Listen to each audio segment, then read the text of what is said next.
Houseki no Kuni is for me the first CG anime that I can genuinely say looks amazing without the qualifier for a CG show. However, I'm not particularly interested in diving into the argument of how this show proves CG can work in anime.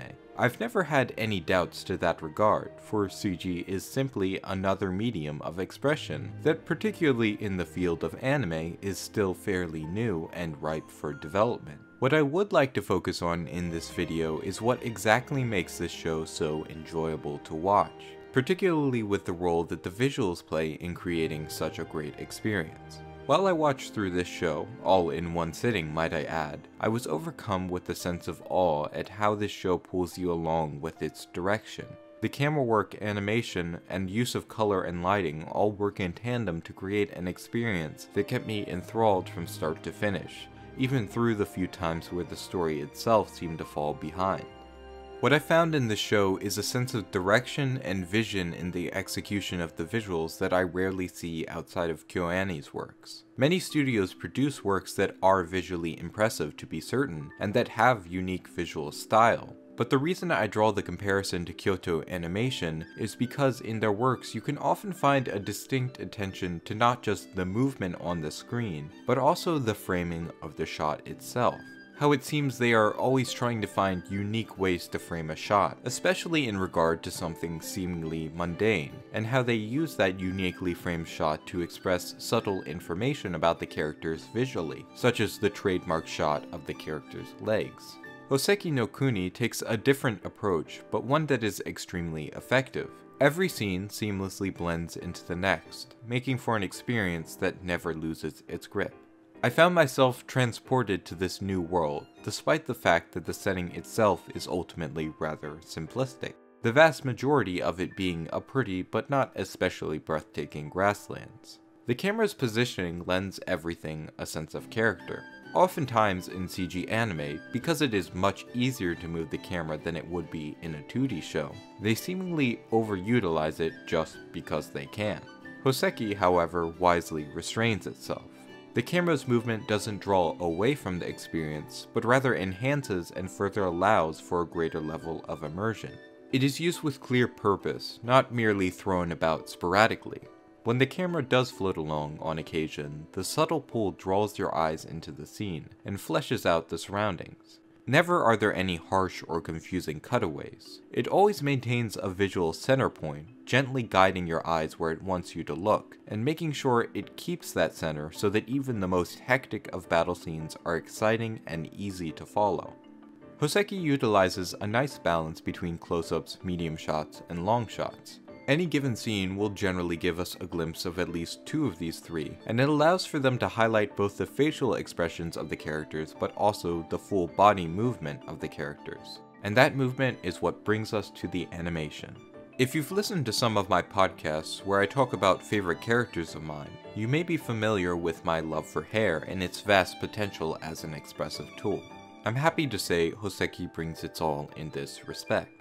This is, of course, tied in part to the fantastic character designs themselves, but what really sells it is the subtle movement of all the characters' hair, and how it expresses their personality in little ways, both through the design itself and how that design is realized. Early in the series, our naive and overzealous Fos is always out and about, from one expressive pose to the next, and their hair never seems to let up either. It always has a little bounce to it, almost as bubbly as the individual. However, when changes come later on, the hair too reflects this. Diamond is another example in this respect. Kind of heart and always eager to be of help, Diamond's hair glistens and sways as if it has a mind of its own, beautiful and inviting in its allure. That gentle beauty is juxtaposed against Diamond's partner Bort, who possesses a very intimidating figure with long blade-like hair flowing in a way that commands your respect. Hair being reflective of characters' personalities persists through the whole cast, and if I might add a bit of speculation on my part, perhaps Kongo's lack of hair is in a way reflective of the mystery surrounding him.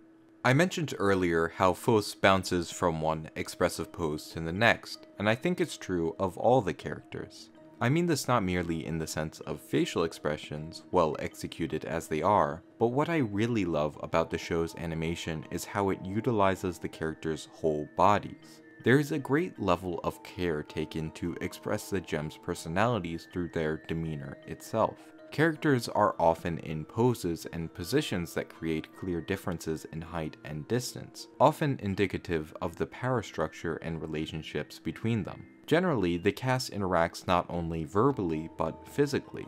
In any given scene, either there will be some measure of physical contact, or the characters will be moving in one way or another.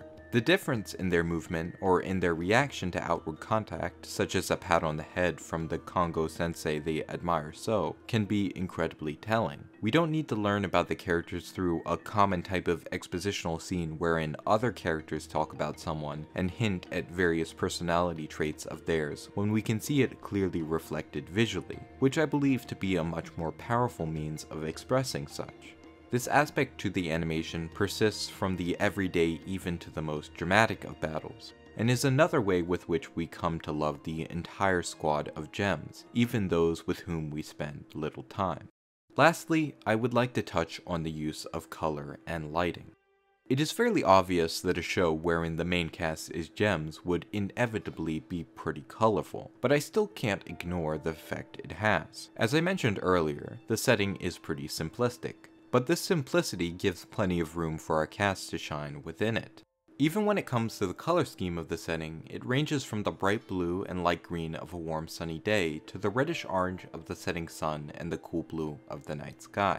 The building they all occupy, a lifeless beige. This makes the characters pop, especially with their extremely pale skin, black clothing, and the colorful hair topping it all off. It immediately draws our attention to the characters, which is particularly helpful in keeping the fight scenes easy to follow, and allows the show to utilize as many distant far shots as it does, and keep all the characters clear and distinct from one another. What really brings out the beauty of this combination of colors though, is the lighting. In some cases, it utilizes the lack of lighting to surprise us, such as a scene wherein Kongo catches the characters off guard when he walks up from a path in the background that was enshrouded in shadows. But for the most part, there is a lot of light in the show, and many different types of light as well, with great attention paid to the effect time passing has upon the light. Generally, there is a clear source of light brightening the scenes in a dynamic manner, often positioned behind some of the characters for added effect, lending some depth to the scene and creating a distinct silhouette. Even at night, the moonlight is strong, and lamps lie all about throughout the temple, with warm sunlight found in abundance during the day. This warm lighting enhances the lovely contrast between the background and our colorful characters, adds depth to the flowing scenes filled with lively movement, and ultimately we find in all these elements working together, a show that is, well, rather beautiful. Thanks for watching. I hope you enjoyed the video. I usually don't touch so heavily on the visual aspect of shows, but here it really stood out to me as worth talking about, so I hope I did it justice. While you're here, I may as well do some plugging. You can find more content of mine in a more varied and less structured format over on my second channel titled Aspirations and Contemplations, and you can follow me on Twitter at kor.reviews for updates, comments, and random little thoughts. If you want to know what to watch next, I highly recommend my video talking about my personal emotional connection with Hanasaku Iroha. I'm honestly pretty proud of it. Or my video analyzing some of the music used in MMO Junkie's soundtrack. Though I'm currently finding a takedown request on that video, so you'll have to wait until January for that one if you're watching shortly after this went up. Thanks again for watching, and I'll see you in the next one.